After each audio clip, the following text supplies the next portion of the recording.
مسئلہ یہ ہے کہ ذبح سے پہلے جانور کی قربانی کے جانور کے بال اپنے کسی کام کے لیے کاٹنا، اپنے کسی کام کے لیے ذبح کرنے سے پہلے جانور کے بال اپنے کسی کام کے لیے کاٹنا یا اس کا دودھ دونا یہ منع ہے۔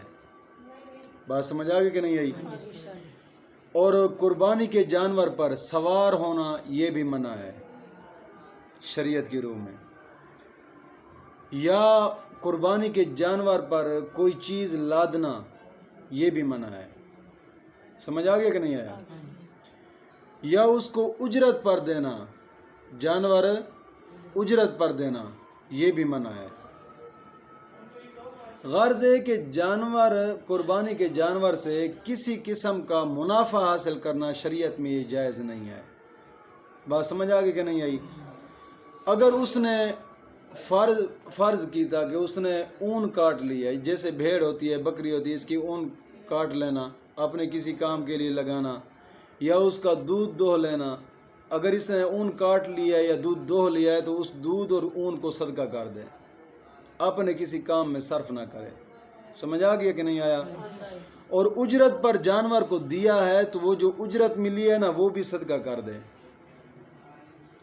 اگر خود سوار ہوا ہے یا اس پر کوئی چیز لادی ہے تو اس لادنے کی وجہ سے یا خود سوار ہونے کی وجہ سے جو جانور کے اوپر بھار پڑا ہے نا، اس بھار کی وجہ سے جو جانور میں کچھ کمی آئی ہے،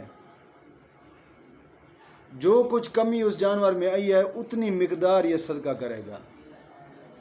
مسئلہ سمجھ آیا کہ نہیں آیا؟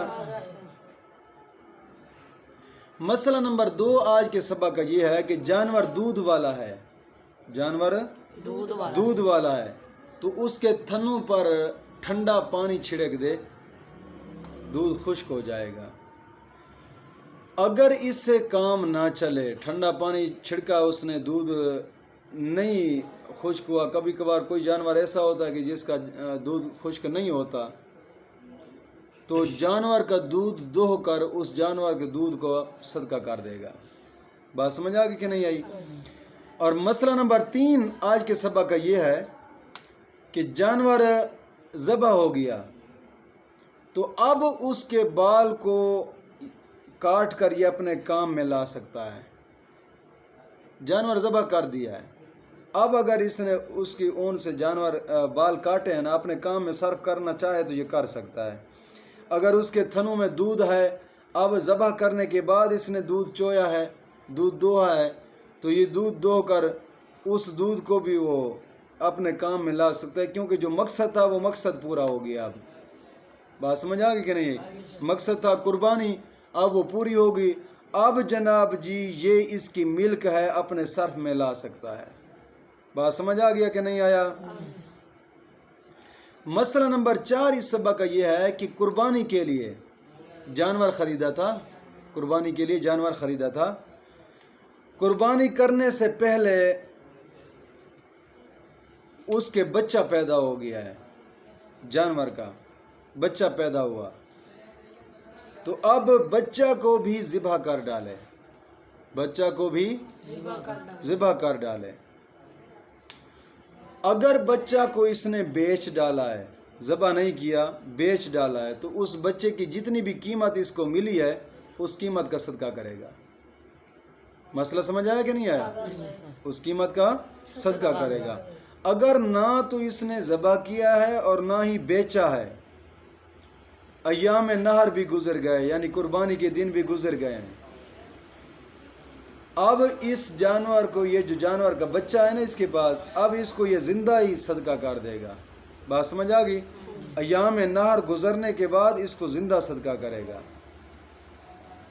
اگر اس نے کچھ نہ کیا، نہ ہی زندہ اس نے صدقہ کیا ہے، نہ ہی اس وقت اس نے ذبح کیا تھا، اور نہ ہی اس نے بیچا ہے، اور اس کے پاس رہا، پورا سال گزر گیا، اب دوسری قربانی کا وقت آیا ہے، تو یہ اس قربانی پر اس جانور کو ذبح نہیں کر سکتا، اس کی قربانی نہیں کر سکتا، بلکہ اور جانور خریدے گا جو قربانی کرے گا اس کی۔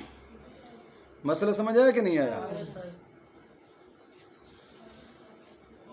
اگر اس نے اس کی قربانی کر بھی دی ہے تو قربانی نہیں ہوگی، قربانی نہیں ہوگی، پھر سے یہ دوسری قربانی کرے گا۔ اگر اس نے اس بچے کو ذبح کر دیا ہے اور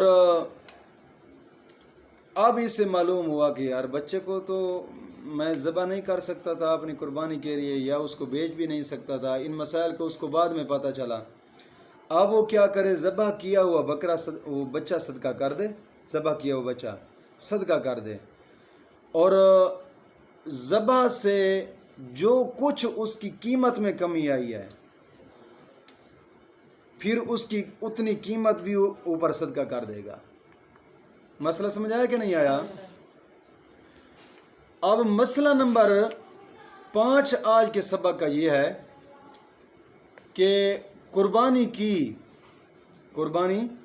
ہے اور ذبح کرنے کے بعد اس کے پیٹ میں بچہ زندہ ہے۔ بات سمجھ آ گئی کہ نہیں آئی؟